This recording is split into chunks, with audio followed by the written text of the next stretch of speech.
A slight change. I'm actually Lung Lau. I'm a general surgeon in training, and I am also a researcher at Children's National.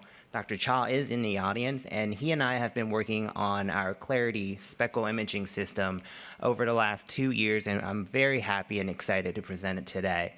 So one of the biggest fears as a general surgeon is the development of an anastomotic leak. After we take out the sick portion of the intestine, we hook everything back together. And that junction can leak at about 15% of the time on average. Overall, patients that develop this complication gets more or longer hospital stay, more intensive care, maybe even another round in the operating room. That adds up to about $3.6 billion per year just to take care of those patients. So what can we do? We can look at the perfusion into the tissue to make sure that there's good blood supply for the anastomosis to heal. And this is what we do with Clarity. Clarity is a speckle imaging laparoscopy system that analyzes the speckle pattern changes of the tissue with an irradiation of a monochromatic infrared light.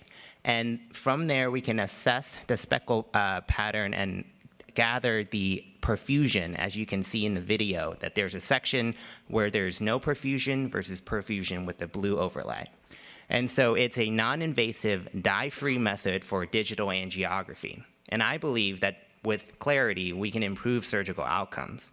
The current competing technology is fluorescence laparoscopy, which is just getting its start in the US surgical world. So with fluorescence laparoscopy, surgeons have to stop what they're doing, inject a fluorescent dye, and very specifically time their visualization to see the perfusion. With Clarity, we can do this at all times throughout the OR. All you need to do is just turn on the machine, and it gives you a continuous real-time data. So it's an easy buy-in for the surgeon. It does not change the workflow. We recently was the first group to publish the application of laser speckle imaging in a laparoscopic system, and this was published in the Journal of Biomedical Optics Express. And so globally, if you look at it, the laparoscopy device market is about $9.3 billion.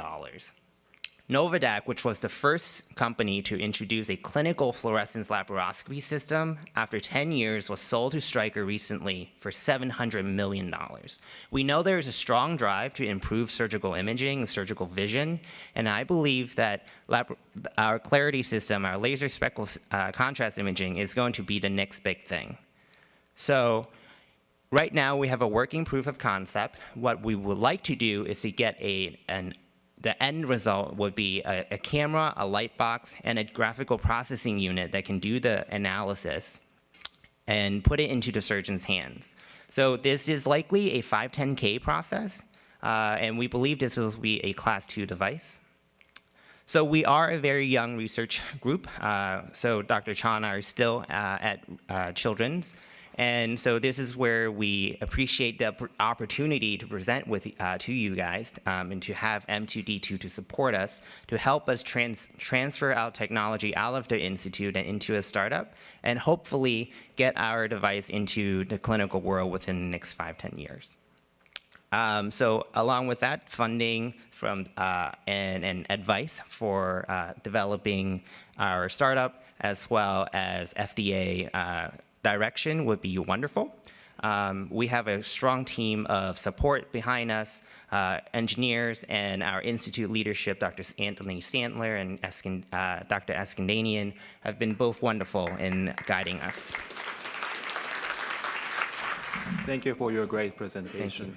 About the competitor, which is fluorescent image angiography. So after like 10 years from now, the market will adapt this technology. And my question is, so when your technology becomes mature and then go into the market, are you seeing that this technology will replace the fluorescent or coexist?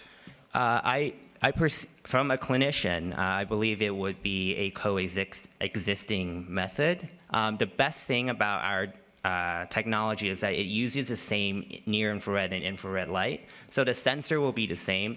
So our system will actually allow surgeons to use the laser speckle contrast imaging, as well as the fluorescence imaging, because there are other indications for that in surgery as well. Thank you. Thank you.